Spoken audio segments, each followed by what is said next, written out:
welcome back to another edition of the Tetracast. This is RPG Site's weekly podcast where we talk about our favorite genre of video games. I'm your host. My name is Brian Vitale. Joining me, I have Adam Vitale Hello. and James Galizio. Hey, folks. Yeah, it's just going to be the three of us today. Chow has some sort of work meeting, some sort of other obligation, and Josh has a Mother's Day weekend obligation. We're recording this the day before Mother's Day. So some of us, due to his work schedule, is celebrating that today with his mom. So it'll just be the three of us today. And looking at the podcast document, this is kind of expected, but even more so now that we're here actually recording. This episode is going to be very focused, very specifically targeted on, of course, Fuga Melodies of Steel 2. No, I'm just kidding. Legend of Zelda, Tears of the Kingdom. Fuga Melodies of Steel 2 did come out this week, but looking at the May release calendar, we kind of have this week and next week to talk about both these games before we get some more releases coming out in late May, like the System Shock remake, the Forspoken DLC. We have some early June releases like the Etrian Odyssey collection, of course, Diablo 4. So for this podcast, it's pretty much going to be hyper focused on, of course, Zelda Tears of the Kingdom. Now, to tee this up a little bit, Adam has not started this game yet, but he's watched me play a little bit. Our review was actually written by Alex Donaldson, who put it up on the site. I've played about 8 to 10 hours. I got the game digitally and I've played it since it's unlocked, at midnight on Friday. And James, I believe got a slightly early copy and is about 15 to 20 hours in. So just to be clear, it's an actually early copy, not like I post on Twitter. Yeah. Oh yeah, your secret score. I understand. Like with this game in particular, it might be confusing. So yeah, yeah. And so James and I will kind of just talk about our experience with the game so far, whether we agree with the high Metacritic score or not. Adam will talk about his impressions from watching, and of course with his time with Breath of the Wild, and we'll just kind of go from there and kind of see where the discussion leads us. And of course, we know that anyone listening who is also playing this game is likely also around the same boat we are. We've played between 5 to 20 hours, we'll assume, assuming you're playing the official release. So I don't think it's really possible for us to really spoil much. I've only seen some very slight bits of story in the Rito area. James might be a little bit farther. So I'll go ahead and state like a general spoiler warning, but I don't think either of us are as far enough to really tell you like where this game is going past kind of the introductory stuff. So I'll just kind of tee this up kind of with this question. Obviously, this game has critically scored very, very well. In your early impressions with the game, James, do you think it's justified, or like, are you enjoying this just as much? What are your thoughts? So I enjoyed Breath of the Wild, but I felt like it was lacking some of the elements of the older 3D Zelda games I came to enjoy, like having some sort of progression in the abilities you get. Like, yes, you get stuff from completing the Divine Beasts, but they're mostly combat focused for, again, the most part. And pretty much every ability that you had at the start of the game was designed where it's like, okay, if you have, like, you can solve pretty much anything with the abilities you get within the first, 2 to 3 hours. And while Tears of the Kingdom is sort of the same thing, there is a bit of progression where it's like, oh, you've done one thing, you need to come back later. And it's still open-ended. You can do almost anything at the beginning, but there's just a little bit of, okay, you need to do this first. Where it's like, okay, maybe you want to come back later. And personally, I think the other thing that stands out to me is how different the abilities you get in this game are compared to Breath of the Wild. Like Breath of the Wild, you had like bombs, you had the magnetism so you can move stuff around that was metal, and you had the ability to freeze objects in time. This one, you have Ultra Hand, which is basically like the magnetism power from the first game, except you can move pretty much anything, and you can glue bits and bobs together to basically make vehicles. One thing that I keep thinking when playing this game is I wonder how many people that worked on Banjo-Kazooie Nuts and Bolts are looking at the universal acclaim of this game and being a little bit upset That's a I'm sitting here playing this thinking like, man, I wonder if I'd really enjoy that game. I have no affinity to Banjo it is Kazooie. good. It is good. I've It is never good. played the original platformers. I've never played Nuts and Bolts, but I'm really enjoying both the Ultra. I didn't quite get how there are different abilities in all the trailers, Ultra Hand and Fuse. So Ultra Hand allows you to like glue bits and bobs together to make the vehicles or to like attach rockets to things, and then Fuse is where you do it to your weapons and shields. And And both of arrows. these yeah, and arrows, and both of these are just, they're really fun to play with. We talked about during the marketing how it was like adding verbs to the game, and it was hard to like see in the marketing how to like, people saw that 10-hour, not 10-hour, 10-minute gameplay demo, and some people were like, wow, this looks really neat. Or some people were like, this just looks like we waited 6 years for this expansion to Breath of the Wild. But it is such a, I hate to use this word, game changer, but it's intuitive, it clicks, and in general, I'll start at a high level and then we'll go into different specific details about some of the specifics. But this is a sort of game where I'm like, all right, time to boot this up. I'm just going to play a couple hours. I'll play the tutorial area and see how I feel. And then immediately, like 6, 7, 8 hours pass. It's just engrossing. Everything kind of takes a while to do, but it doesn't feel like it, which is like the perfect mix in terms of gathering resources, in terms of just exploration, in terms of kind of just getting your bearings. Obviously, like the premise, this, it starts out in a little bit of a story heavy area with all the stuff we saw from the initial trailer way back in 2019, with Link and Zelda going into the depths and finding a very cursed, very familiar looking mummy down there, and then uh kicking off the events of what in game is known as the upheaval, which basically creates a bunch of these sky islands, creates a bunch of these chasms, creates a bunch of these shrines, and kind of there was all this talk about, oh, they're just using the same map, and it's like, well, technically, I guess, but I'm not spending any time going like, oh, this map is too familiar, like not at all. Uh, I feel like a kid playing this game again in terms of just how much I am enjoying it. So in my perspective, I'm looking at the high scores and I'm like, yeah, I feel this. This is Yeah. definitely my jam.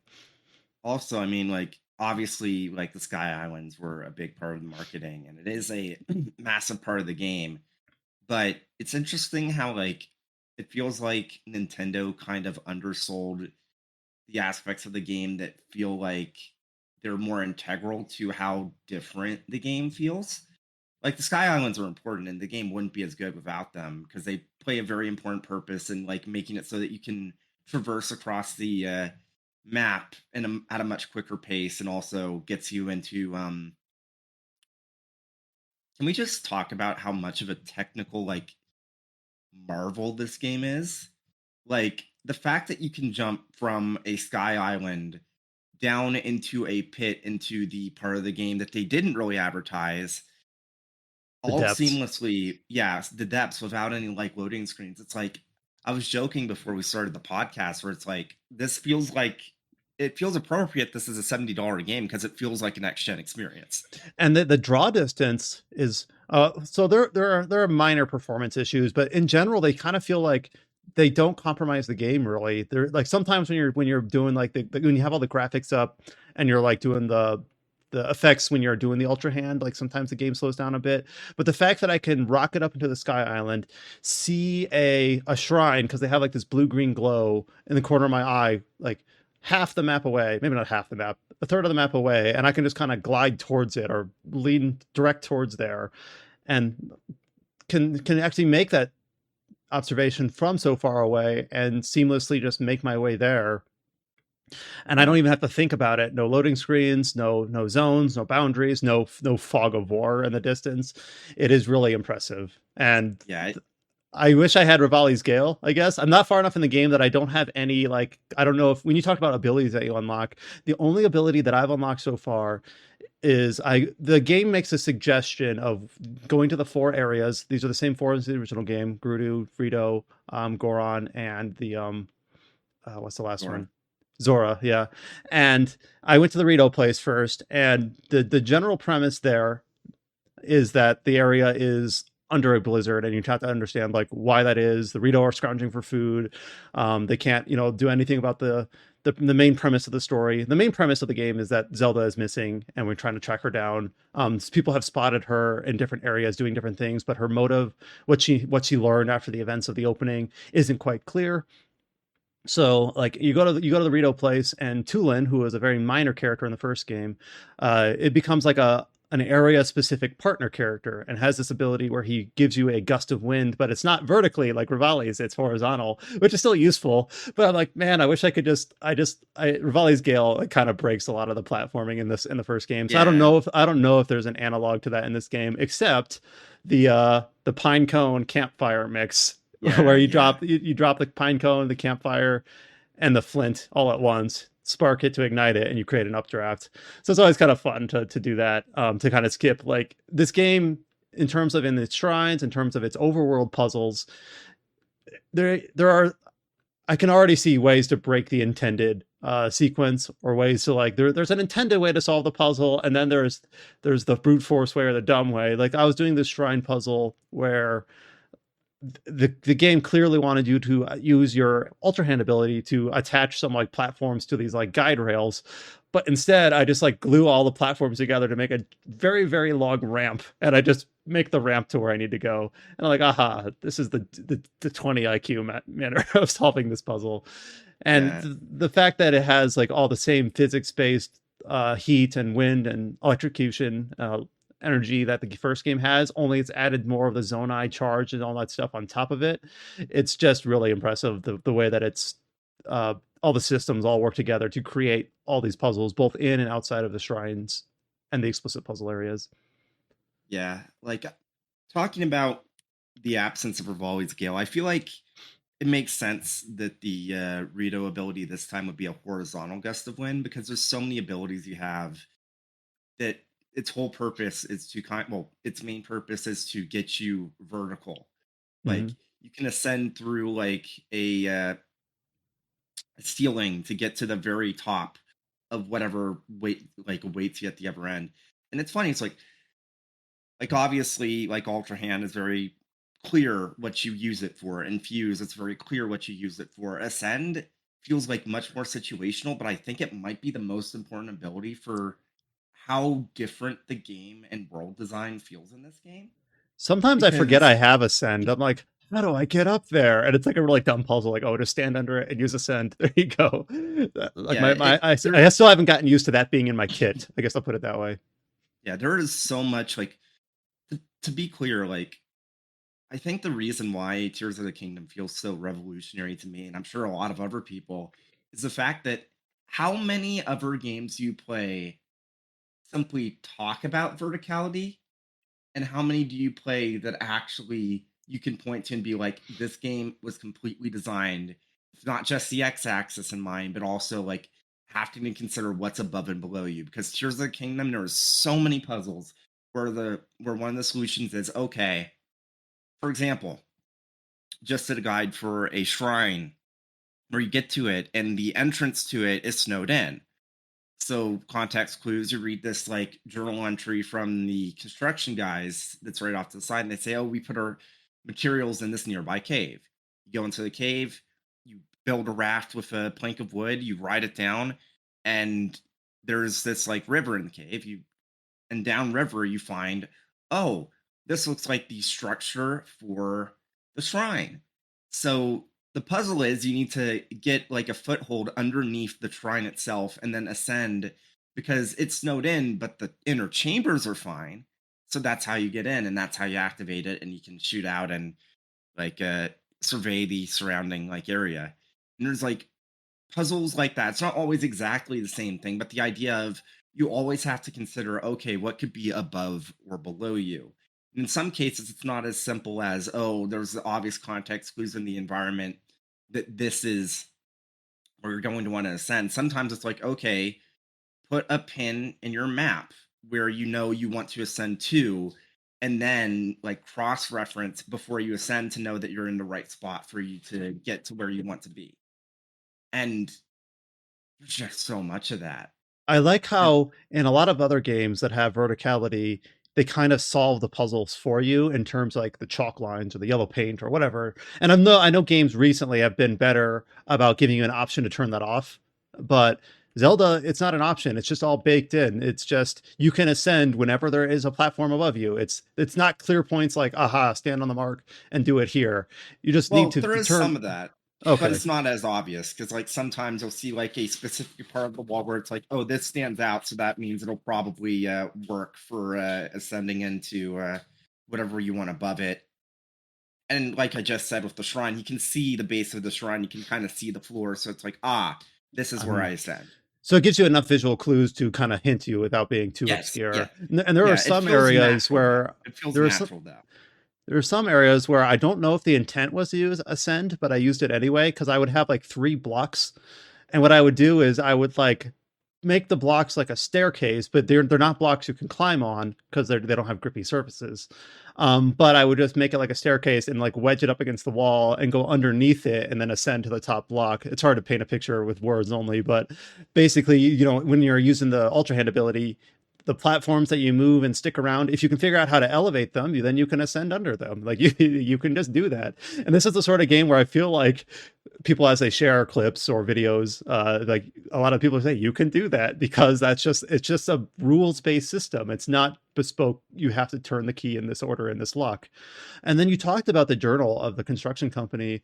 I really enjoy, and I think Breath of the Wild might have had this too, but either Tears of the Kingdom is more explicit about it, or I am just being more deliberate about reading journals. You start out in the central city right outside of Hyrule Town, or the ruins of Hyrule Town, is this little like encampment that was built up our last couple of years called Lookout Landing, and that's where you meet Purah and Robbie, and they kind of set you on your quest. It's kind of like your home base.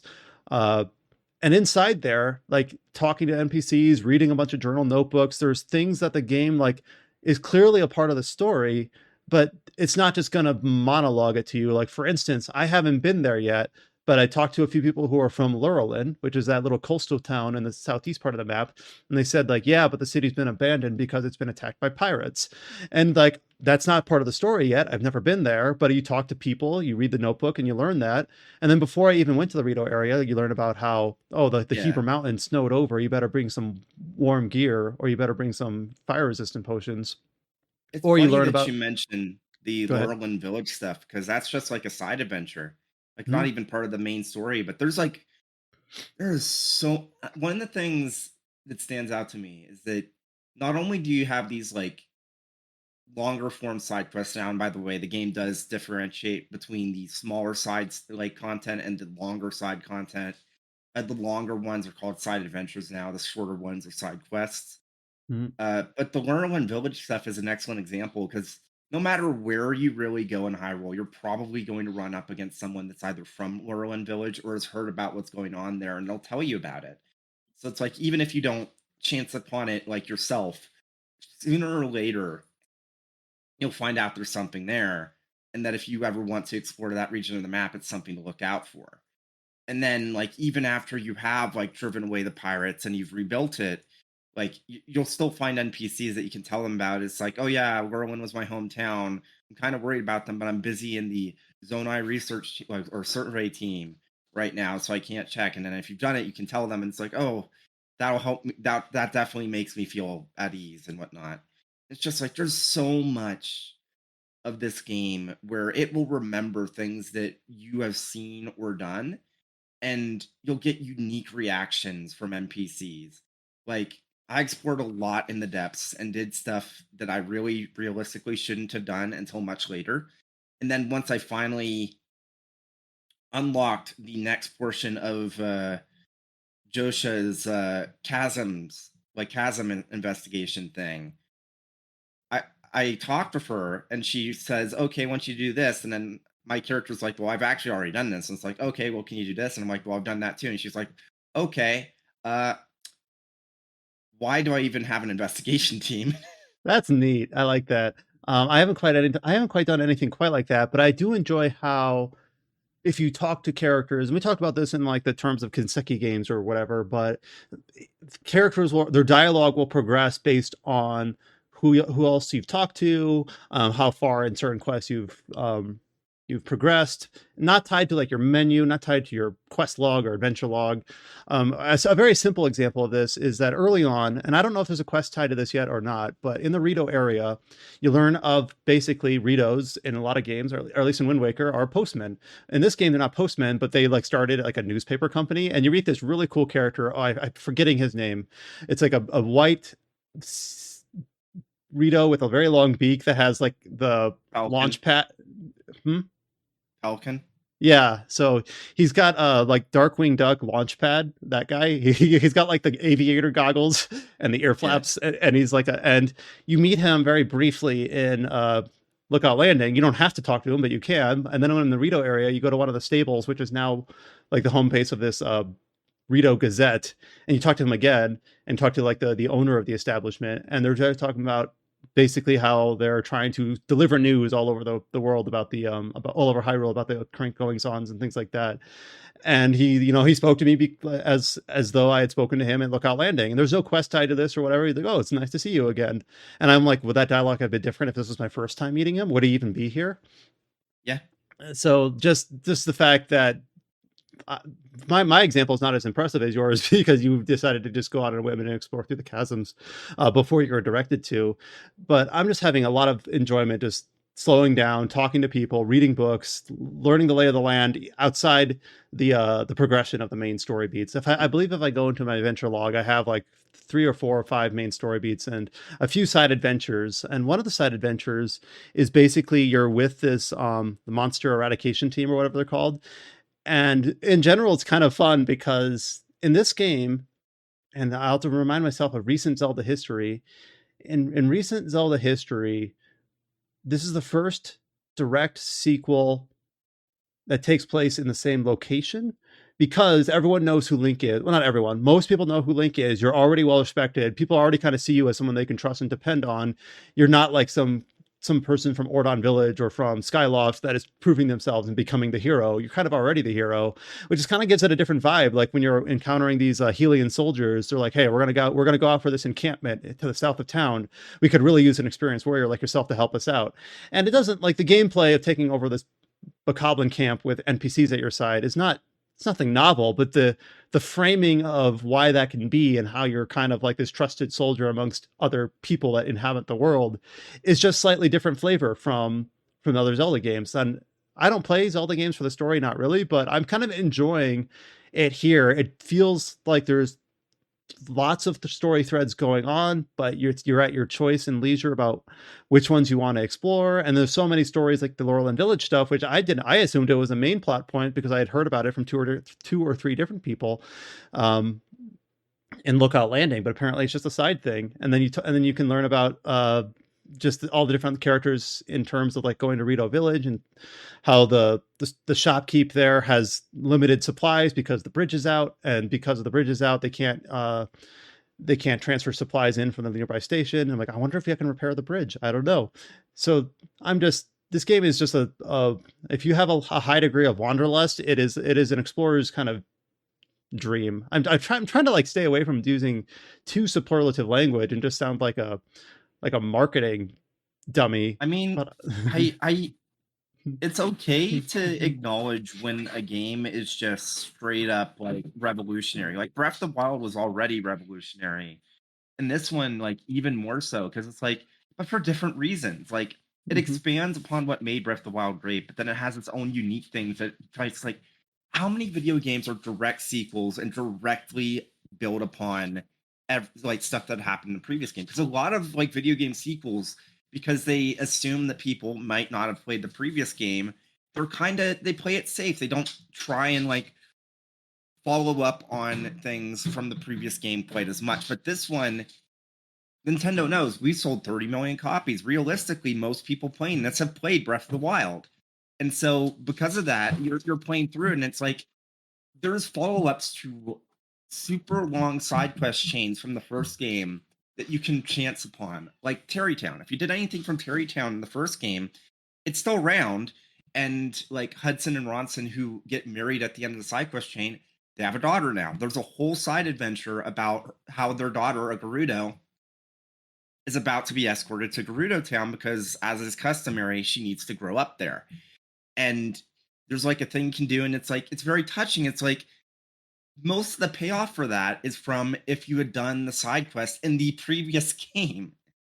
But Mhm. it's here, and it's like because Nintendo knows that people have spent hundreds of hours playing Breath of the Wild, and so many people played it that they can have this there, and it's like, well, it's still like it's still like an interesting side like adventure if you've never played Breath of the Wild, but realistically, it's like so much of this game is just, well, we're making a sequel, but not just a sequel thematically or a sequel narratively. We're making a sequel as in, what if we made a game where it's not an expansion, obviously, but it feels like it's almost stapled to the end of Breath of the Wild, like a natural what exactly would have happened next if you were playing the exact in the same world, but it had evolved over like the 5 or 6 years in game since you beat Clam to Ganon.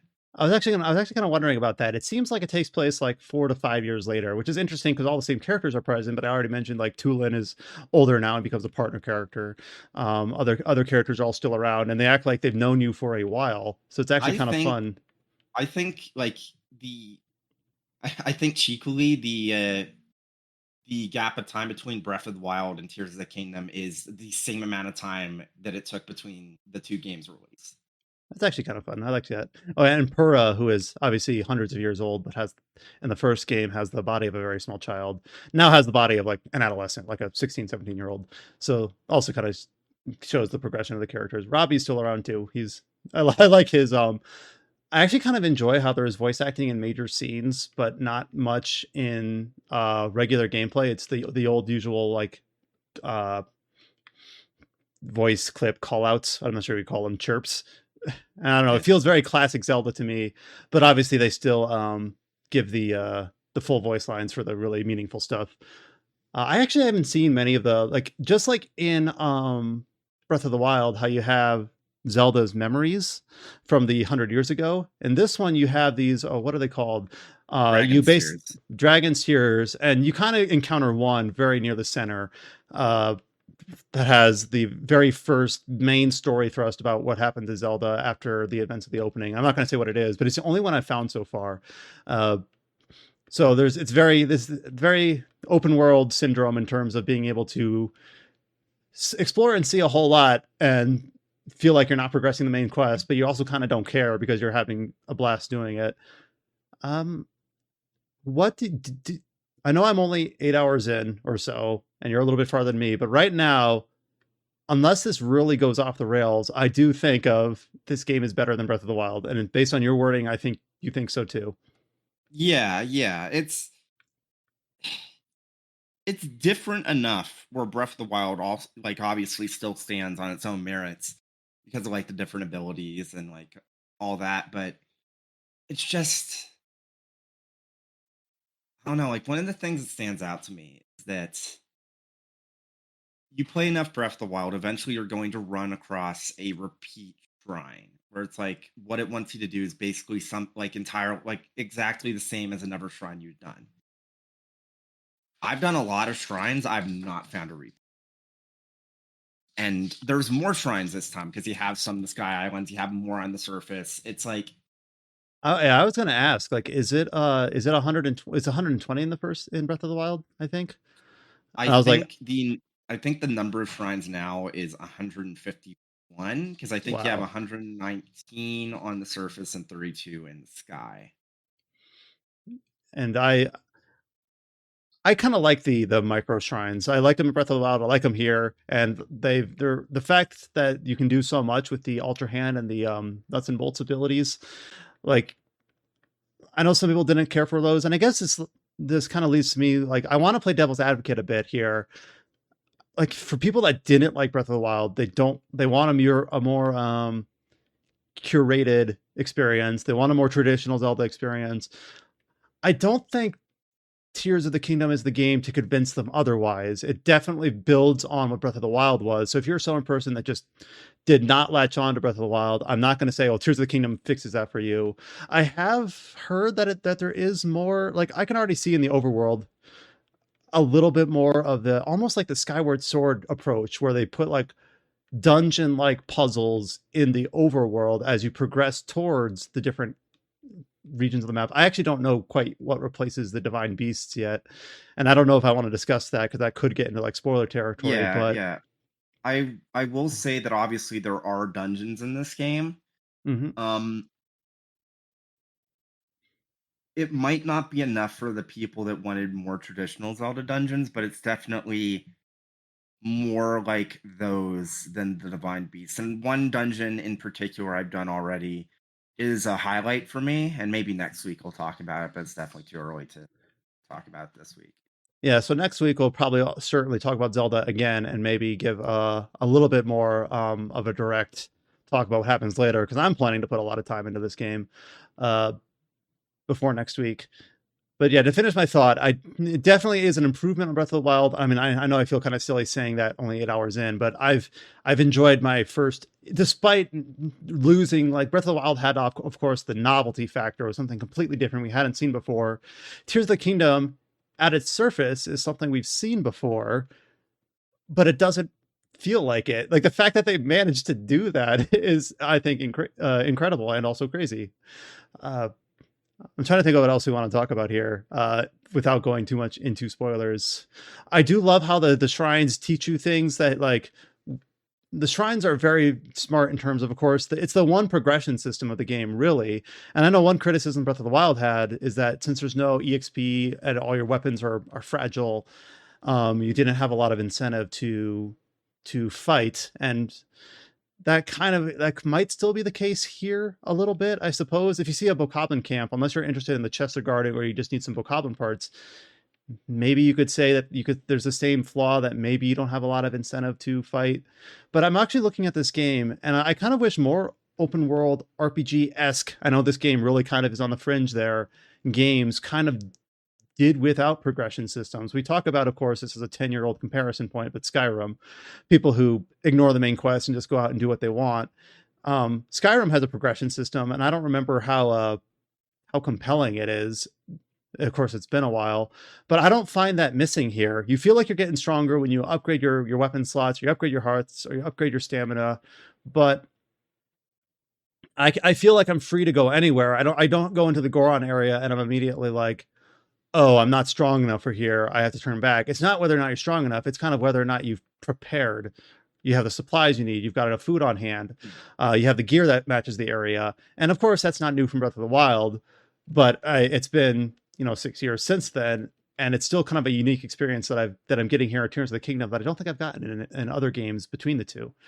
So I've really just enjoyed that aspect as well. Is just kind of having the freedom to go everywhere and not being punished to just to pick a direction and just go. Adam, I know you haven't started yet, but I'm wondering if you had any like uh comments about what you saw me play or any of the discussion that we've had so far. I've seen more than one person sort of say the following with the game, and I think Alex said this too. He's who reviewed it for us. That like starting out, maybe the first 2 or 3 or 4 hours of the game, you might kind of feel a little bit of vague fatigue, like I've already played this. But then as you kind of ramp into the game, you start to realize more and more how it's changed and different and evolved from Breath of the Wild. And I've seen more than one person kind of with that feeling where at first they were maybe a bit lukewarm, but then they kind of start to realize just how different and evolved the game is. So that I'm going to go when I start to play this game, which might be a while. That's going to be like my mindset. Like, okay, it's going to take maybe a few hours to like kind of get over that initial, I guess, familiarity, and then to start to see how it's really new and different. So that's just going literally. I have not played this game. I have not booted it up. That's just kind of going. I've just seen that sentiment in a few places. And I'm definitely eager because I haven't done like a full dungeon yet. I think I'm close in the Rito area, but I haven't quite gotten there yet. So I'm really eager to see because Divine Beasts, as someone who really did enjoy Breath of the Wild a ton, I would say that the Divine Beast dungeons were probably that one game's, I won't say failing, but failure to reach potential. You have these like really awesome thematically really cool ideas, these like automatons that you're trying to revive to beat back the calamity, and you find their like champion and all that stuff thematically is really cool. Then you go into the Divine Beast and they all look kind of samey with really simple puzzles. It's like a half-hour dungeon. So without any spoilers, I'm really eager to see what that first equivalent experience is like, and I'm hoping next week on the podcast to kind of recount you with the same sort of tales that James did. And James will hopefully be farther too and talk a little bit more about where the story goes, about some of the some of the things that this game is kind of hinting at in terms of the game's history and all that things. And I don't, like I said, I don't play Zelda games typically for the story. I more play them for the puzzles and the adventure. But everything here, like I'm just eager to see more. I wanted to sit in my pajamas and just play this game, and I don't want to go to work on Monday, and it feels like a kid again. And I know that sounds like people who definitely bounced off Breath of the Wild are probably tired of hearing us, glowing over this game. But it's just something where I've easy 10 hours in, feels like it's going to be hard to top, and I just want to see more. The fact that Breath of the Wild, there was at least a strong argument that it was like the best game of all time. And the fact that Tears of the Kingdom has managed to be a follow-up that feels like a worthy follow-up is just insane. Yeah. We always kind of talk about the Assassin's Creed 2 effect. We're like, all right, a sequel set the foundation, or an original game will set the foundation, then the sequel, that'll really drive it home. It's like, well, Breath of the Wild was already so well received for what it did. Can a sequel do that? And Tears of the Kingdom is like, hold my beer or whatever. Like, yeah, I can. Now I'm trying to again like play devil's advocate a little bit. Like, I wonder if there's anything that's missing from Tears of the Kingdom that maybe the Breath of like I'm trying to figure out any ways where the game feels too iterative or too derivative, and I'm honestly like struggling. I guess I don't know how the champion ability with that analog quite is yet, unless it is the partner ability. Hey, can I? Actually, no. Wait, I'll save that question for later. I have so many questions that I want to ask you, but I don't know if I want to spoil anything. So I think we'll kind of keep this discussion as high level here for this week, which might mean that we're kind of a little bit more limited into where we can go here. I'm trying to think if there's any other topic area that we need to discuss here before closing out and reconvening next week. I guess, have you found any like really neat fusions? Like the game obviously kind of hints at some very obvious and very basic fusions, like putting the Keith's eyeball in an arrow to make it a glowing arrow, or the bright blooms to light up an area. I really enjoyed the putting the flame sprayer on a shield to make it like a flamethrower as you raise your shield. I don't know if you found any neat combinations on your end that are just like, Zelda hack, fuse these things together and you end up having like a really useful tool. So one thing I found that was in the trailer is that you can strap a rocket to your shield, and if you hold it out, you'll just rocket jump into the air. Yeah, I found one shrine that had rockets, but I haven't found them in the overworld yet. So, but I am eager to like. We talked about the lack of Rivali's Gale. Like, I don't have Rivali's Gale, but I got a rocket, so that'll work. It does mean you can't. Go ahead.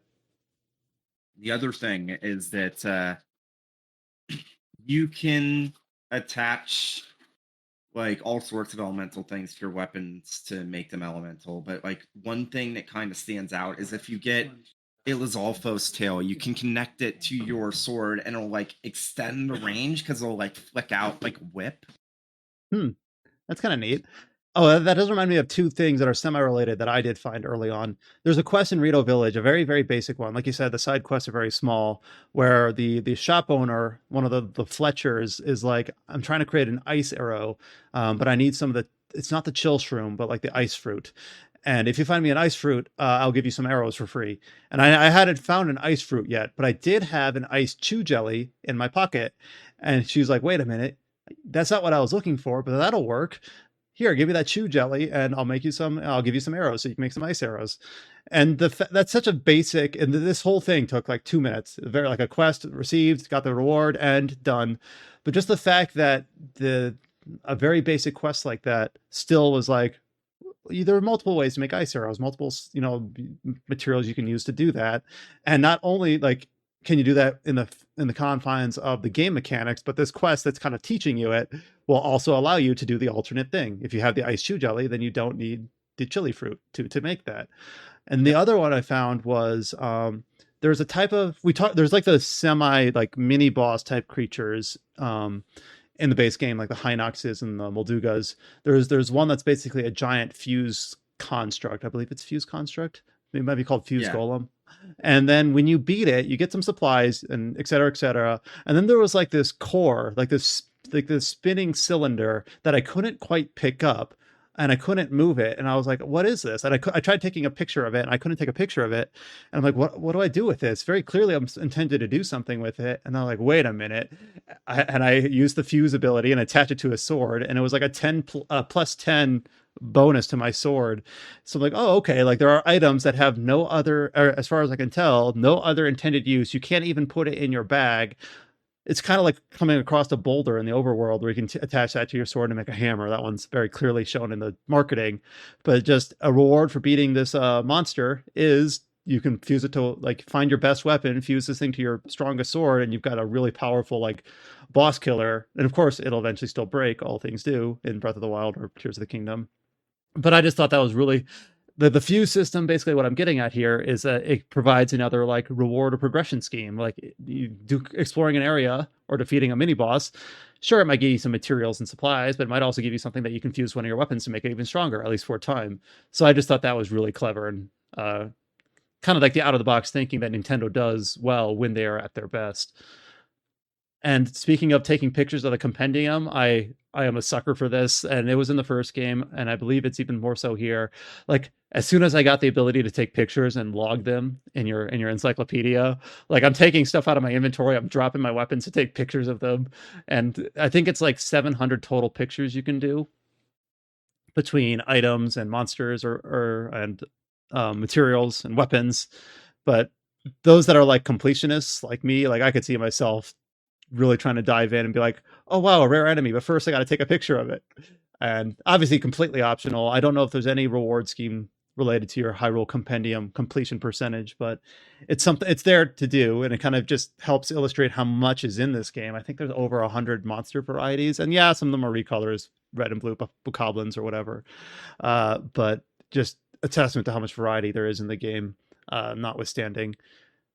I did also like how I got a side quest. One thing that's added to this game, pretty small, but just something more to do, is the wells. Around every stable and around every city, there's different wells that you can jump in. And you find a person in one of them who's literally like, I'm a well enthusiast. It's very silly. I love wells. I think there are 58 of them. You found 3. You should report them to me, and I'll give you stuff if you find more. And I'm like, oh boy, if I want to complete all the quests, I have to find all 58 wells now. And then there's the another progression system that's kind of fun is the pony points with the stables, where as you do quests around the stables or you check into each one, you get like a it's like a membership system, like a phone app for a fast food restaurant or whatever. And as you tier up in there, you get different materials. Like the first one you get is a harness for your horse so that you can attach it to buggies, like using the Ultra Hand system. I got some material which it told me I had to take to Hateno, which I believe is for your paraglider, which I believe is also customizable, but I haven't unlocked that quite yet. One thing about the hook thing is, well, the thing for your horse. It's funny because you see all these videos of people having to move these Koroks with the big backpacks. Once you get that, you can literally just like ultra hand it to your horse and just drag it along. And it's like, oh my god, you're torturing the poor thing. Oh yeah, so Koroks. Koroks are sorry, I'm stumbling over my words here. The Koroks return, of course. A lot of the mini puzzles are set still just like micro-sized little things and are still really engaging and fun to find. But there's a new type of Korok puzzle, which is basically like a Korok that is wearing a giant backpack that wants to go to his friend who has a campfire set up, and it's basically like, I can't move, please take me to my friend. And you encounter this very early on. There's like a tutorial one in the sky area, and usually it seems like the goal is that you got to put them on a cart, put them on a use your Ultra Hand abilities, figure out what way to move them to get them to the place they want to go. And it sounds like the horse buggy just kind of can trivialize that as long as there's no gaps to cross. So I really, and those puzzles give you 2 Korok seeds, which of course are still used with Hestu to increase your weapon and shield and bow item allotment. Just a question for you, James. How many Korok seeds did you end up finding in the in Breath of the Wild in the original game? How many did I find? Yeah. I don't remember. That was 6 years ago. Oh, okay. I was wondering if you were crazy enough to do all of them. Adam, were you Oh crazy enough to no. do all of them?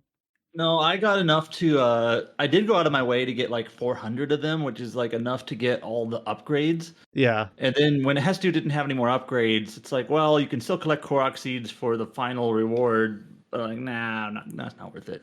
Yeah, and I remember thinking, I'll get enough to get all the upgrades. But then I'd gotten everything else. I did the DLC. I got the motorbike, all that other stuff, and I was like, you know what? I'm done. That's like after 150 hours or how much I put into that game, and I'm expecting to put just as much or more into this one. Uh, Maybe I'll feel more completionist. I don't know. Right now, I'm feeling really gung ho about about finding them all. And those new Korok puzzles are really kind of neat. And I'm interested to see like the different sorts of puzzles. Like I've already found like the chasing the flower or the rotate the piece into position, and of course the new ones with the dual puzzles with the one trying to get to his friend. So those are a brilliant idea then, and they're still just as good now. That's kind of all I have for that. I'll just state it this way: as soon as we're done recording this podcast, and I have one social obligation tonight, I'm eager to really play more of this game, and it's just as good as I think the critical reception has been. And if it's not the sort of game, because for a person that did bounce off Breath of the Wild, I don't know if this is the game that changed their mind, but for people who really adored Breath of the Wild or thought it was maybe lacking, but like the idea of it, this game I do think just hits all the same high notes, and I in my early impression just think that reception is well deserved. And with that, we'll move on to, I believe Breath of the Wild was the only game we had, or sorry, Breath of the Wild. Tears of the Kingdom is the only game that we had earmarked here, but I feel like we'll almost certainly be talking about it again next week. So I'm okay kind of cutting the discussion, how dare I, short of an hour for that game. But especially if we get Josh and Chow. I know both of them at least own the game. Don't know. I know Chow's been stuck playing Honkai Star Rail more than Tears of the Kingdom. But if we get them back next week, we'll eager to hear their impressions of the game as well. And potentially, maybe I'll throw out a feeler to Alex, see if he wants to talk about it since he did review the game for us. But time zones might make that difficult. And also next week, we'll see if we can get some time with potentially, no promises, but Fuga Melodies of Steel. Obviously, like a passion project for CyberConnect 2 happened to release and coincided with Zelda in terms of coverage. But luckily, it seems like May outside of Zelda is not that packed. It really ramps up really towards the end of the year, of the month. So hopefully Fuga, for those that were following that series, does kind of get a little bit of time to breathe once the Zelda zeitgeist at least dies down a little bit from the initial I did launch. start Fuga. I just haven't Oh, you played enough did? to like have an opinion on it. Yeah, Yeah, because I did the first chapter, which is the tutorial. It pretty much lays out the premise that was in the pre-release trailers and whatnot. And so far, all the mechanics are basically the same. I know there's a few like, oh, I know there is one new mechanic, where you get leader skills, which I guess are like similar to the Advanced Wars leader skills that Malt can do. And there's like a light side, dark side sort of system. Not really, but I'm trying to remember what they call it. One is like empathy, and one is like there's the two paths is empathy, and it's almost like conviction or something like that. Depending on you get when you stop in the few towns in the game, you sometimes get a choice for one or the other. It's not like light side, dark side where one cancels out the other. If that makes sense, or just like two separate meters, really. At least I believe. Again, I'm very early into the game, so I might be wrong. But depending on your choices, you get different leader skills.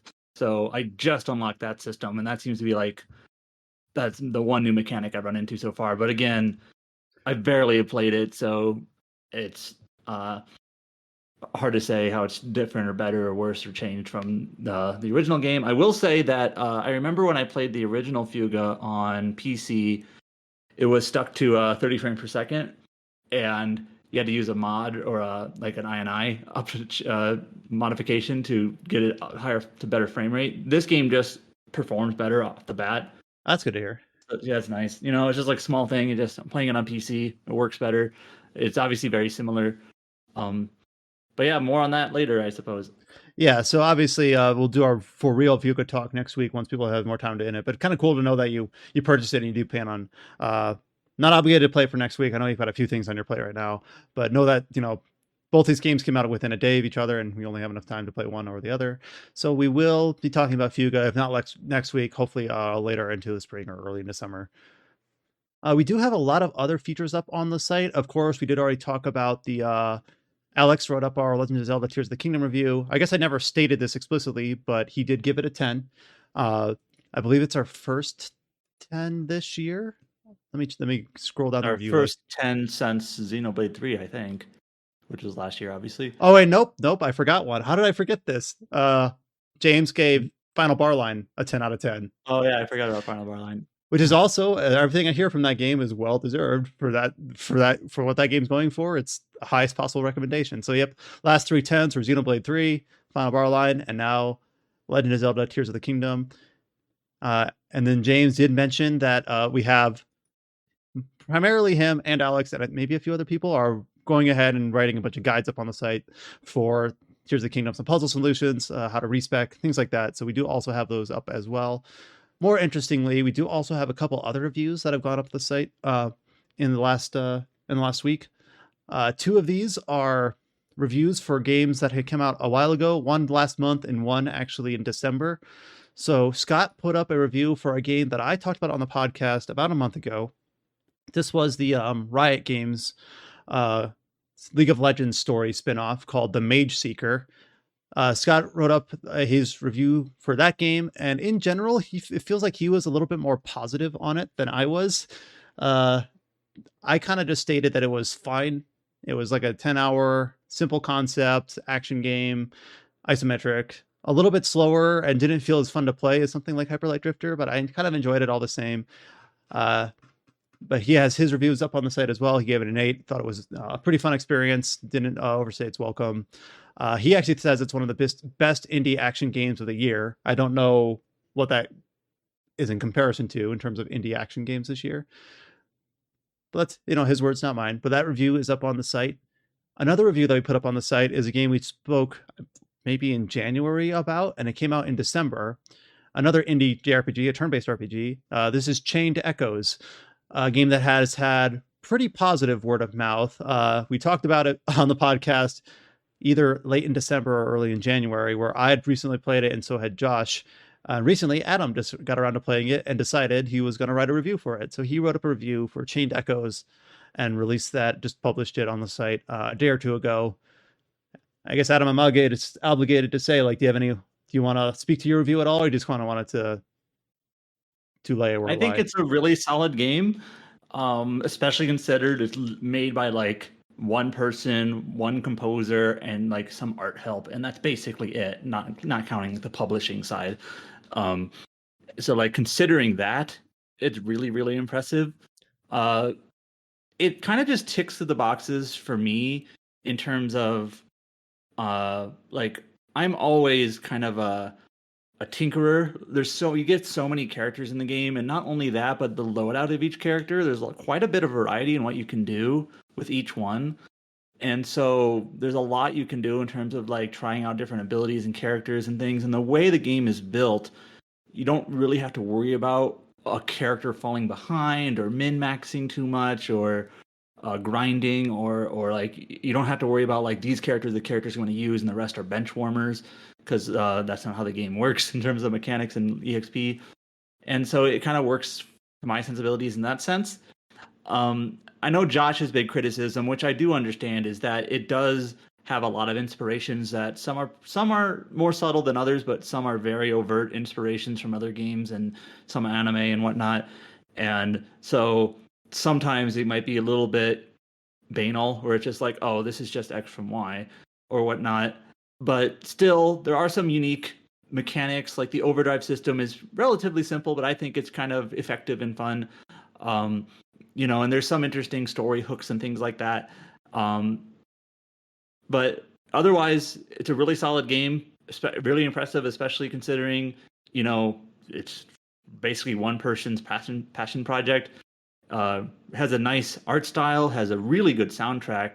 One nice thing about the soundtrack is that all these tracks are like wholly original, but there are like certain instrumentations or motifs that are recognizable in terms of like, oh, this reminds me of this track from Final Fantasy VIII or whatnot. And like it's one of those things, like if you know, but they're still very the music is still stands on its own, is very, very good. Lastly, and this was kind of part of the game's design, like philosophy. I actually went back to the Kickstarter page and looked at what they said, way back in 2019. One thing that's sort of refreshing about the game is there's actually not that many like random battle encounters. It's intentionally designed so in any map of the game, there might be like 3 encounters on the map that you run into. It's like Chrono Trigger in that sense. Right. And so you're not spending so much time just mowing down mook after mook after mook.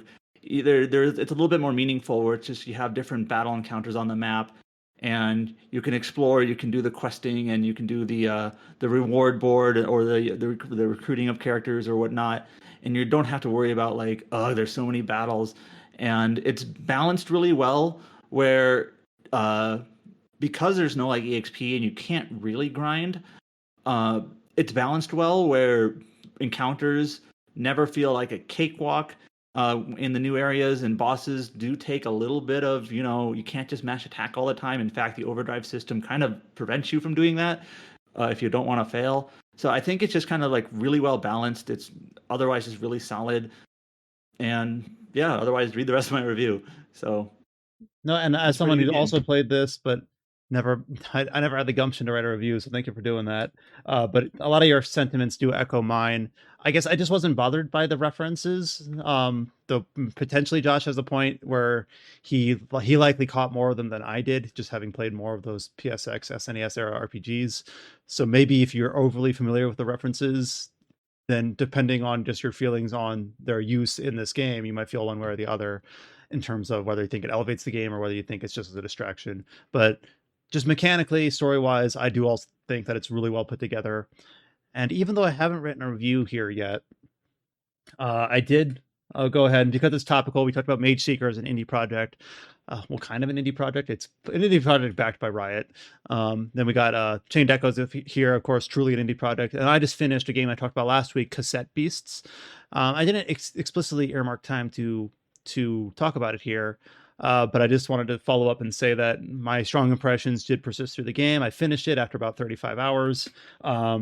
Having not had a lot of experience with Pokemon likes, I enjoyed the game immensely. I thought it had some really interesting concepts. You talked about music and Chained Echoes. I really liked the music motifs in Cassette Beasts. This is going to be hard to describe, but a lot of the music sounds like kind of generic Pokemon fare until the game. One of the game's primary mechanics is fusion, and I spoke about it very briefly last week, but it's always double battles, and pretty much any mini boss fight or any trainer fight with 2 people, you can expect that their monsters will fuse at one point. And there's a toggle for this in the settings if you don't like it, but I really liked it a lot. Whenever you fuse or the enemies fuse in that game, the same track will not change, but vocals will be added to it. And I'm trying to describe the vocals. It's like melodic-y trance emo music. It's hard to describe, but I'll see if I can find some YouTube tracks if they exist on YouTube to put potentially in the site post. But it's just without any transition or anything like that. You'll just be in the middle of a battle, and then you'll hear the vocals just subtly come in, and you're like, oh right, I fused, so the vocals are going to come in, and it just works really well. And a lot of the music's really catchy, and I never got tired of it.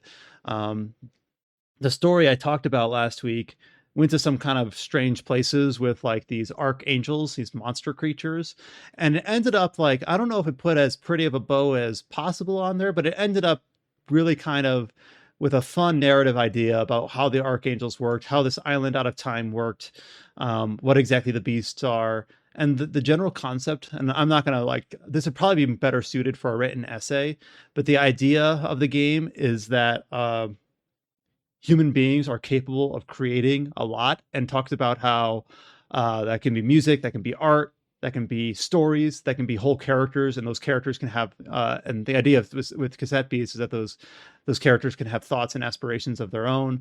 All of the archangels are basically like abandoned ideas, so it's kind of has like this interesting like narrative hook, which I don't know if it lands completely like as strongly as it could, but it's a concept that I wasn't expecting going in, and like the little, it leads up to it pretty well. I think it's pretty thematic, it's interesting, it's different, and it kind of concludes in a pretty fun way, I thought. So Cassette Beast also very good. It's out on PC only right now, but it'll come out on consoles before the end of the month. I'll probably go ahead and see if I can find time. I'll go ahead and probably write up a review for it as well. And then the last feature that's up on the site is not a review, but a preview of another game coming out in a few months, and that is the Atelier Marie remake. And Paige was able to get early access to this game. She, who has played a handful, she reviewed Atelier Sophie 2 for us, maybe Ryza 2 as well. Did she do Ryza 2? I think James did, didn't he? Oh, who did? I thought Paige reviewed one of them. I might be wrong. All right, well, I know just in chat with Discord and things like that, I know she's a big fan of the series, and I really, think she did Sophie too. I think. Yeah, James did Ryza 2. Yeah, I did Ryza too. Okay. Who did Ryza 1? That was Chris. Okay. Liz. All right. So yeah, Chris did Ryza 1, James did 2, and then Nathan did 3. That's kind of fun. I didn't quite catch that we had a different person on each Ryza game, and all thought pretty highly of all three. So turns out there might be something there. Anyways, but we're not talking about Ryza. We're talking about Marie Remake and Paige. I know it's just a preview, and you could talk about how those are kind of limited in utility, but is very much looking forward to that game in July. So her preview impressions are up on the site as well. All right, we're going into the news section here, and I have a little headline on our outline about main topics that we have to talk about. And I didn't put anything here. So I scoured through our news posts. I looked through some of the other the other websites online, and I couldn't see anything that was in the last 7 days that we have to talk about this as a main news headline. Adam, I'm not as the primary news writer for the site. I don't know if you kind of agreed with that. Just kind of a quiet week on the news front. Yeah, a couple of indie things. A couple of updates, like there's another Genshin update, which is, this is like the 22nd one, so it's not that surprising. But... Yeah, I mean, I just always want to make sure that I'm not missing something, because Nintendo or Square didn't announce something, making sure that I didn't let something else slide through the cracks. We do have a few other small things here, and this is probably the biggest headline of this week in the absence of a major announcement, is that we did get kind of Nintendo's Q4 results for the fiscal year 2023, which of course people are curious about. Specifically, Fire Emblem Engage, released in the middle of the quarter in January. How well did it do? It has sold 1.6 million units, which of course the fact that Fire Emblem in a quarter can sell 1.5 million units is incredible compared to where the series was 10 years ago. But of course, the main comparison here was, well, how does that compare to Three Houses? Which, of course, Three Houses, I'm not sure if he can explain the mystique behind it, whether there was a bunch of serendipity in terms of its release, in terms of its content, its art style. But it had sold 2.3 million units in its first quarter. So it seems like Engage is off to a very hot start, though potentially slightly slower than Three Houses. Doesn't quite have the same cultural zeitgeist behind it. I don't know if that's a way to describe it. So I'm not a business analyst. I don't know if I can explain it in much more terms than that. But Three Houses just seemed like you saw it everywhere. You saw the fan art. You saw people who don't typically play Fire Emblem games really get into the the sim aspect of it, the persona, the social nature of it, which Engage didn't quite go as heavy on. So maybe it didn't quite latch on to those audiences just with his marketing or with his art style. But still, I don't want to just make this a point of comparison. It sold 1.5 million units. I think it's the second highest selling Fire Emblem game's first quarter, just behind Three Houses. Just a small anecdote. Way back when I was working at Target in the electronics section when Fire Emblem Radiant Dawn released. Mm-hmm. And pardon my language, but no one gave a shit. We got 4 copies. They went on the shelf. I bought one of them, and then the other 3 just sat there. No one cared. It was a nothing. It was on the Wii, which was super popular, but no one cared about the game. And it's just after that was obviously before Awakening, which people realized, hey, this is pretty cool. It's just kind of funny to compare that experience when I was literally there, seeing it just sit on the shelf, languish away, and where it is now. As for Fire Emblem sales, just some hypotheticals. this game was very clearly like a celebration game of all the entries. So there might have been some, resistance from people who hadn't played a lot. Like, well, That's a what do good I point. get out of it? Maybe people who tried Fire Emblem Three Houses and maybe A, didn't really care for it. Like, well, maybe this isn't for me. Or two, or B, maybe Fire Emblem Three Houses is a pretty big game. Like, well, I haven't even finished it yet, so I'm not going to buy the next one. So but obviously it still did really well. What it used to be. Three Houses is kind of lightning in a bottle. It's interesting to see. It'll be interesting to see what happens next. The big rumor, which I don't know if there's, I don't know even know exactly where this came from or if there's any sort of credibility to it, is that Fire Emblem 4 remake, Yeah, like that an Echo rumor's that style Fire Emblem 4. that rumor's been around forever, and I've heard it from people Yeah. who would know if they knew. I've heard it from people who I don't really trust at all. I've heard it like up and down and everywhere. So I don't know if that gives it more or less legitimacy in terms of rumors. Like kind of like how the Metroid Prime trilogy on Switch was a rumor and then ended up just being the first game, which is still, excellent.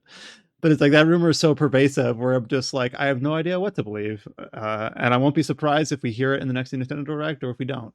But yeah, so Engage, I I mean, did like three. Go ahead. Engage, I think, obviously opinions can vary, but it seems like what a lot of people settle on kind of generally vaguely here is that as a tactical game, very, very good, very solid, probably an improvement from Three Houses, but maybe some story character stuff is a little bit, cheesier, flimsier. But as a tactical game, it's really, really good. And some of Yeah, those emblem, rings and the abilities and how you can mix and match is really, really good. This kind of goes without saying, it's very, very clearly like the best looking Fire Emblem game, like as far as 3D entries go. But it might be the best looking Switch game. Am I crazy right, to it's say very that? good. It's very good. Yeah. So yeah, and I did enjoy my time with it a lot. And I think a lot of our kind of criticisms and accolades here are kind of in line with the consensus, but did enjoy it a lot. I'm glad I played through it. I wish I enjoyed the DLC more. I did enjoy how challenging the DLC was. I already talked about that when that came out. It kind of feels kind of weird though that like this game was announced late last year, came out early this year, all the DLC out within 3 months, and now it kind of feels like it's already over. Like it felt Yeah, it's like done. Three Houses kind of felt like it had a much longer tail, and I wonder if we'll see that in sales or not. Because I still to this day see like Three Houses artwork just pop up on fan artists on Twitter and things like that. I don't know if Engage will have quite that We'll see, because cultural identity. for example, Xenoblade 3, I thought was actually kind of surprising in terms of its sales. It kind of on its first quarter sold basically as good as Xenoblade 2 or Xenoblade 1 Definitive Edition, Mhm. but it did not have any tail. The sales really slowed down, and it probably won't catch 2's lifetime, which Xenoblade 2 had more of a tail to it in terms of people picking it up after the fact due to word of mouth or whatnot. So it'll be interesting to see what Engage looks like. However, the way that Nintendo does sales updates, we may not even know. So the reason why we see Xenoblades 3's like second and third quarter sales updates is because they were within the same fiscal year when Xenoblade 3 had already sold 1 million. And when a game sells over 1 million, that's when Nintendo basically publishes it. What I'm getting at here is next fiscal year, until Fire Emblem Engage sells another 1 million, which may not happen, they're not going to publish what its sales updates are. So we may not even know. So And to give some numbers to talk about, and I guess I didn't catch this when you posted this on our site. Yeah, so Xenoblade Chronicles 3 in quarter 3 last year sold 1.8 million, and now it's at 1.86 in the next yeah, quarter. So it's yeah, sold like basically 50,000 units in a quarter. So yeah, and if I did see some people 2 weeks ago. We talked about Future Connected, and I did see some people wondering if we were going to have a follow up in terms of like a super spoiler cast on that. I don't think we will, and if we do, I'd want to make sure that Josh was here anyways because he's the one he's played Cross and he's I don't want to speak for him, but I believe he's a big Takahashi fan in general. So I don't know if I'll have a spoiler cast on that, but if we do, I do want to make sure Josh is here. A few other little tidbits on this Nintendo fiscal briefing. Pokemon games continue to sell very well. The Scarlet and Violet up to 22 million. Arceus is up to nearly 15 million. I do wonder if when we'll see another, or when and if we'll see another Pokemon Legends title. That's kind of like a side series. We Breath of the do. Wild. If we do, I imagine it would probably be next year.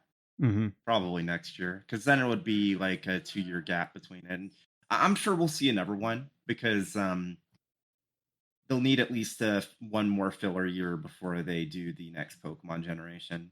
So, Mm-hmm. I would assume. Breath of the Wild, obviously, a lot of talk on that earlier. It's at nearly 30 million, which is insane. One sec, we do have DLC coming for Pokemon, so we'll see Right. what Yeah. And I will Yeah. hopefully play through that game before that DLC hits.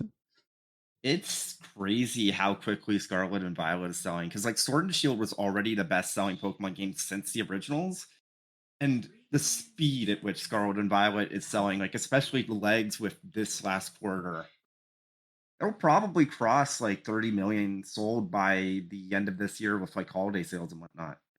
I could That's see it. insane.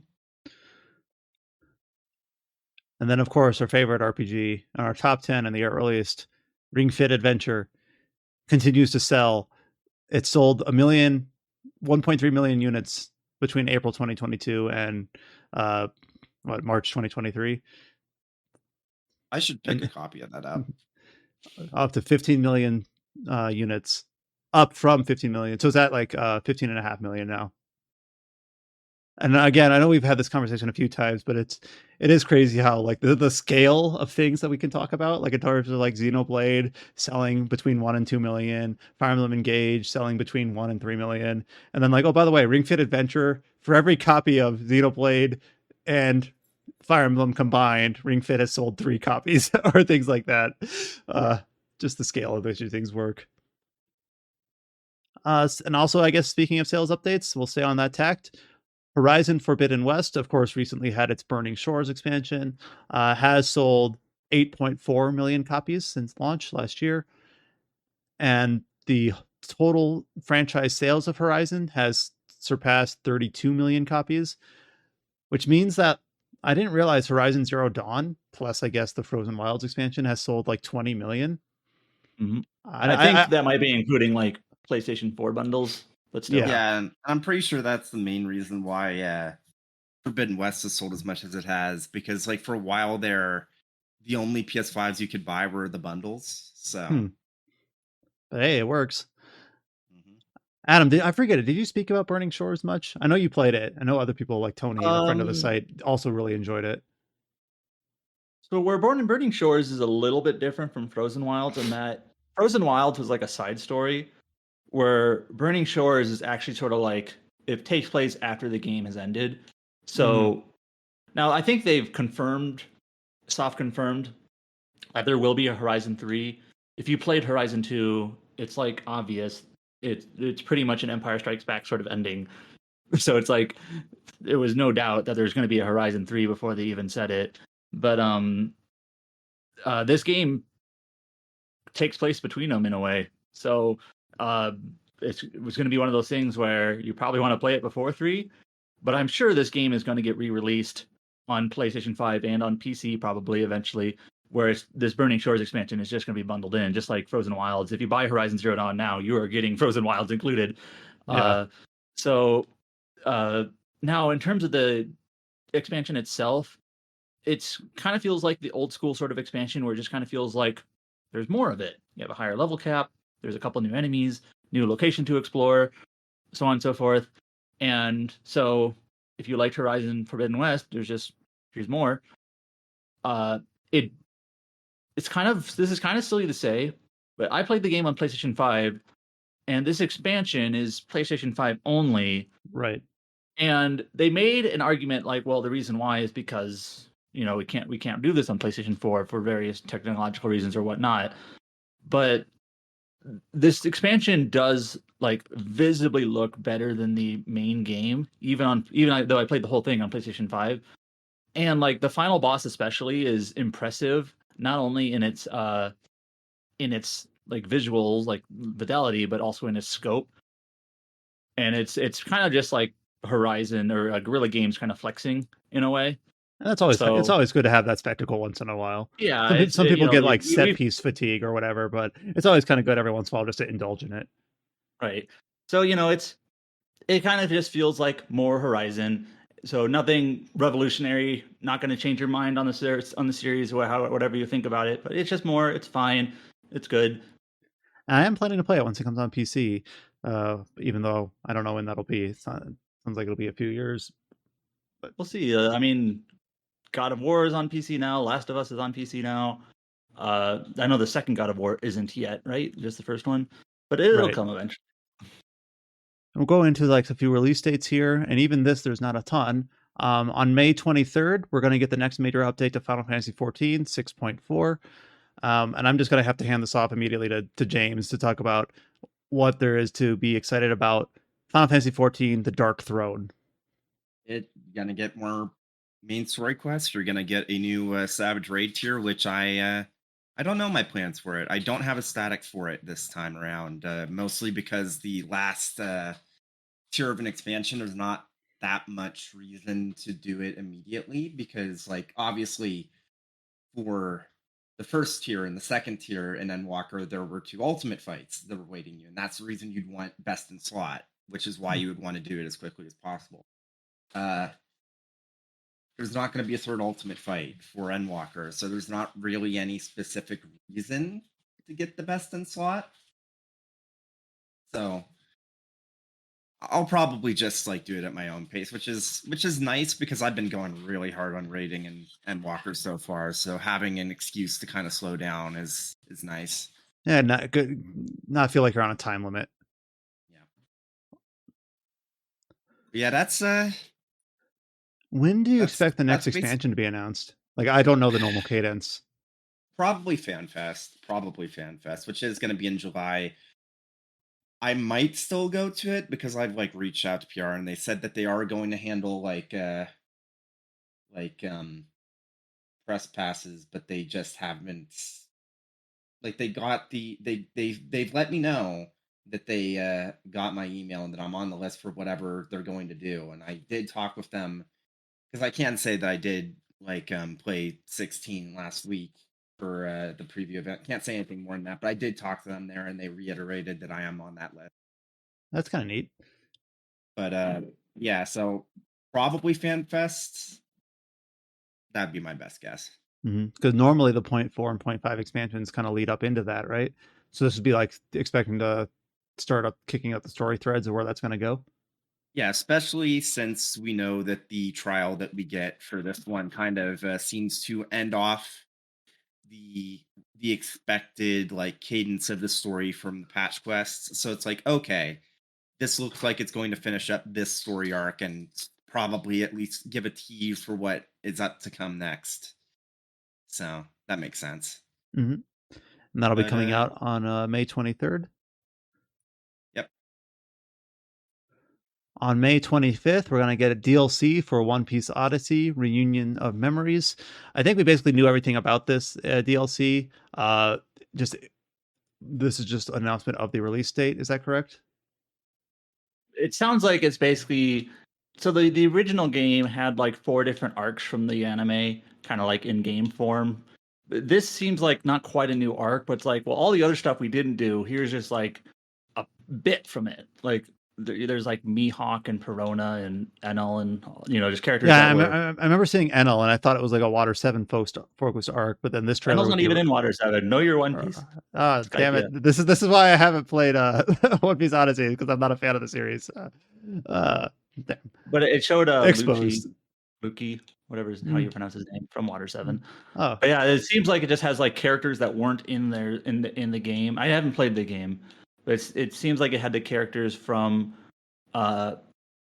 basically arcs that weren't included. Just like, here's a little bit here and there from all throughout the series. So it's basically it's for One Piece. It's a One Piece expansion for One Piece. It's a One Piece expansion for a One Piece game for One Piece fans. It's basically it's kind of what I'm gleaning from this. So. And that comes out on May 25th, which I believe is the same date as the Horizon Forspoken DLC. When is it in It's October? really close to that. May 26th. All right, so So the day 25th before. and then 26th. I still have that game installed. I will probably play Yeah. through the DLC and then uninstall forever. Maybe I'll be surprised. And then here's a release date that Adam I know has been waiting on for forever. Alchemic Cutie will launch for PlayStation 5, PlayStation 4, and Nintendo Switch on June 16th. I remember you said finally when this was announced. Why was What that? we've all been waiting for. Yeah. So this is just an indie game. It seems like it's not even really that good. Like it's out on Steam and Xbox and has kind of okay reviews. But the reason why I said finally when this was announced is because this has been on like my release date calendar since like 2019. Just As like we don't know the date, and it's always at the top of the undated list because it starts with an A. Like, Mhm. man, will this thing ever go away? It just stuck there like a zit or something. Like, oh wait, now it's gone. Yeah, so Alchemic Cutie, it's already out on PS4, right?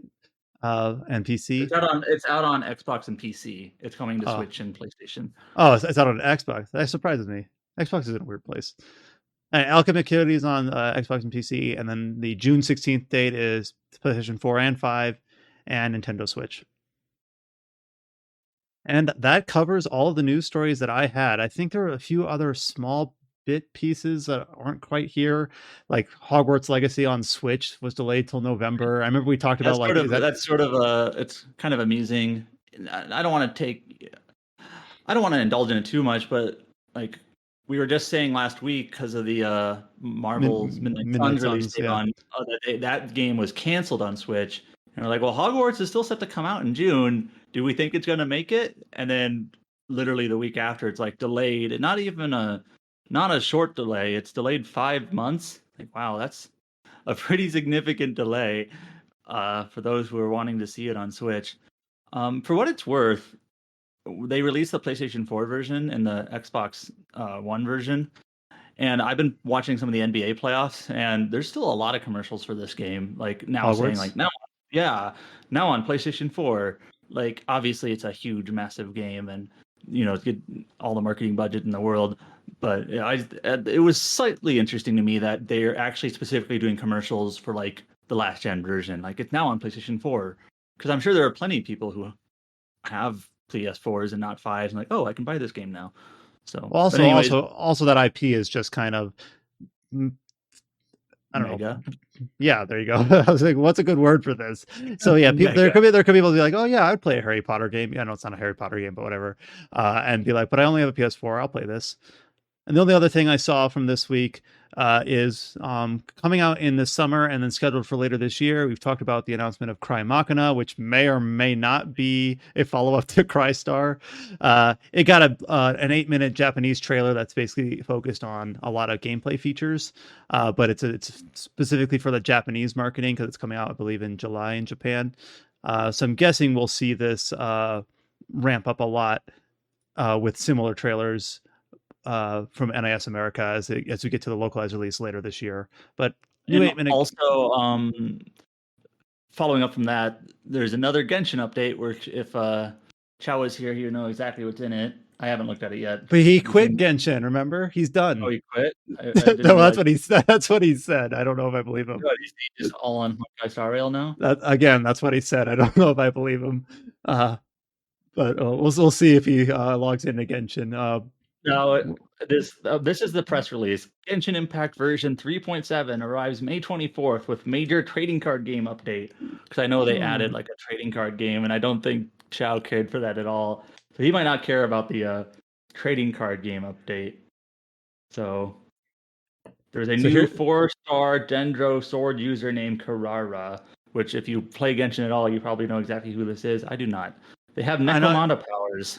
I do know. Okay. I do know that Dendro was the new element that they added in version 3, so that's I don't know if that makes it more exciting or not. Any Genshin people listening to us are like, God, these guys are idiots. Damn it. At least for Final Fantasy XIV, we've got James here to give us legitimacy. But yeah, here is the if you want to like run through the gauntlet in May, this is kind of a weird smorgasbord thing. So you have May 23rd is the Final Fantasy XIV patch. May 23rd is also when Miasma Chronicles comes out. I forgot about that. May 24th, is that when you said Genshin comes out? Yep. And then May 25th is One Piece Odyssey's DLC, and also when Cassette Beasts hits consoles. And then May 26th is Forspoken DLC. So like late May, it's a lot of like updates and kind of like interesting releases, kind of like a random kind of assortment of things. So that'll be kind of interesting. And then of course, May 30th is the System Shock remake release date, which is supposedly gone gold, so they can't back out of it now. So it'll be for real, we promise. I knew that game has taken forever, but like I didn't quite put it down pen to paper. Like that's 7 years in the making. Oh, really? I was thinking like Yeah. 2019. No. At least that's how the developer put it. So it's just kind of like, wow. Well, I'm looking been at a the while. release. I'm looking at the release schedule, which of course, shout out Adam. You always do a really good job keeping our RPG release cadence schedule on the site up to date. May has a lot of those little releases, but I'm kind of just going to be focused all in on Zelda. I'll probably play the Forspoken DLC, which hopefully is only like a day or two, and then like I'm looking at May and early June. Like, all right, I'll play System Shock Remake. I don't have any rule. I have not played the original. I've played like some of the derivatives like BioShock, and some people say Prey to 2017 is similar-ish, but I feel like those are kind of dumbed down compared to the original, at least or so I'm told. So I am eager to play the remake, even though I won't be able to talk about how that compares to the original. So we'll see. And then June, of course, Final Fantasy is the big one, but even there, that's late in the month. So we'll kind of see how these next few months end up shaking out.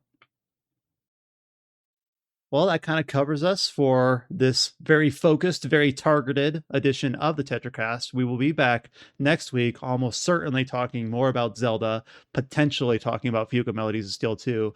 And then if we get Josh and Chow back, we'll see maybe impressions on the final impressions on Star Rail, or what are the things that they're working on the last couple of weeks. I'm not exactly sure what they have listed on their plates.